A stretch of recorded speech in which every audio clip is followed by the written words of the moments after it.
मंदिर भी तोड़िए, मस्जिद भी ढाइए, दिल को न तोड़िए, खुदा का मुकाम है। नाजरीन आदाब। धार्मिक नारे जुल्म और नफरत के लिए क्यों? आए दिन हम देख रहे हैं कि कहीं मॉब लिंचिंग हो रही हो तो वहाँ धार्मिक नारे लगाए जा रहे हैं, तो कहीं जबरन जय श्री राम कहने के लिए कहा जा रहा है। हाल ही में हमने देखा कि कर्नाटक के मंडिया में कुछ शर पसंद अनासिर एक लड़की को जय श्री राम के नारे लगाकर चिढ़ाने और डराने की हरकत कर रहे थे। लेकिन मेरा सवाल ये है कि क्या इस तरह के नारे नफरत के लिए इस्तेमाल करना इन नारे की तौहीन नहीं है? क्या हम इस तरह के नारे लगाकर राम जी की तौहीन नहीं कर रहे? मर्यादा पुरुषोत्तम राम तो प्यार और मोहब्बत के अलमबरदार थे। क्या हम राम के नाम पर नफरत के काम करके राम के नाम की अजमत को नुकसान नहीं पहुंचा रहे? सियासतदानों से ये कहना चाहता हूँ जो कि राम के नाम का सहारा लेकर अपनी सियासी रोटियां सेक रहे हैं, पहले आप राम जी के इन इंस्ट्रक्शन को सुनिए जो आपने साफ सुथरी सियासत के लिए भरत जी को कही हैं। नफरत की सियासत राम जी की तालीमात नहीं हैं। एक और बात याद दिलाना चाहता हूँ कि राम जी का नाम लेकर लड़कियों के हिजाब की मुखालिफत करना राम जी की तालीमात की मुखालिफत है।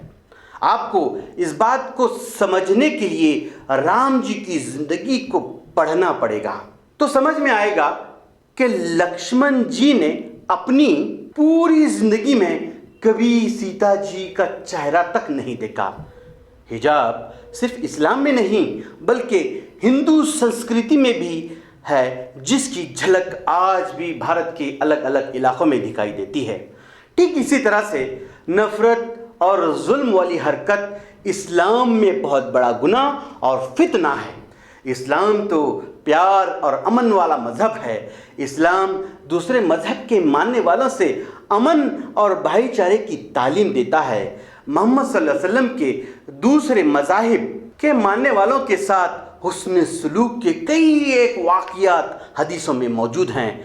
कुरान में खुद अल्लाह ताला ने दूसरे मज़ाहिब के माबूदों को बुरा भला कहने से सख्ती से मना किया है। खैर, कोई भी मज़हब की तालीमात नफ़रत की तालीमात नहीं देती, पर अफसोस कुछ एक फ़िरक़ा परस्त लोग अपनी सियासी फ़ायदे के लिए धर्म का इस्तेमाल करके खुद अपने ही धर्म को अपमान करने का काम कर रहे हैं। अब तलक सियासत तक ही धर्म के नाम पर नफरत फैलाई जा रही थी, लेकिन अफसोस ये जहर अब स्कूली बच्चों तक फैलाया जा रहा है। वो बच्चे जिनके दिल गंगा जमुना के पानी की तरह साफ और शफाफ हैं, जिनके ज़हन गीता और कुरान के औराक की तरह पाक और साफ हैं, आज इन मासूम बच्चों को नफरत की भेंट चढ़ाया जा रहा है। अब अवाम को खुद सोचने और समझने की ज़रूरत है कि देश के मुस्तकबिल को किस तरफ ले जाना है। हर कोई ये समझता है कि नफ़रत से देश का नुकसान होगा, पर सियासतदानों के बातों में आकर धर्म के नाम पर नफ़रत के दलदल में फंस ही जाता है। हकीकत में अक्सर देश की अवाम मिजाजन प्यार और मोहब्बत की दिलदादा है। एक दूसरे के साथ प्यार और मोहब्बत के साथ मिलजुल कर रहना पसंद करते हैं। एक दूसरे का छोटा सा नुकसान भी बर्दाश्त नहीं कर सकते। मिसाल के तौर पर मैं आपको देता हूँ, समझ लीजिए कि एक हिंदू हो या मुसलमान अगर मोटरसाइकिल पर जा रहा है और उसका मोटरसाइकिल का स्टैंड लगा हुआ है, तो सामने से कोई हिंदू या मुसलमान देखता है तो मोटरसाइकिल वाले से कहता है कि स्टैंड लगा हुआ है आपका। कोई भी ये नहीं कहता कि हिंदू है या ये मुसलमान है, जाने दो, इसका नुकसान होता है तो होने दो। हम एक दूसरे का इतना सा छोटा सा नुकसान तक बर्दाश्त नहीं कर सकते तो एक दूसरे के साथ नफरत कैसे कर सकते हैं?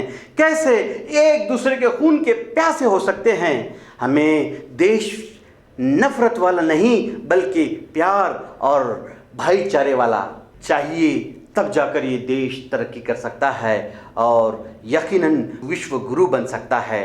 شاعرہ لتا حیا کہتی ہیں کہ اے کاش میرے ملک میں ایسی فضا ہو جائے، اے کاش میرے ملک میں ایسی فضا ہو جائے کہ مندر جلے تو رنج مسلمان کو ہو، پامال ہونے پائے نہ مسجد کی آبرو، یہ فکر مندروں کے نگہبان کو ہو، یہ فکر مندروں کے نگہبان کو ہو۔ جے ہند، جے کرناٹکا۔ السلام علیکم ورحمۃ اللہ وبرکاتہ۔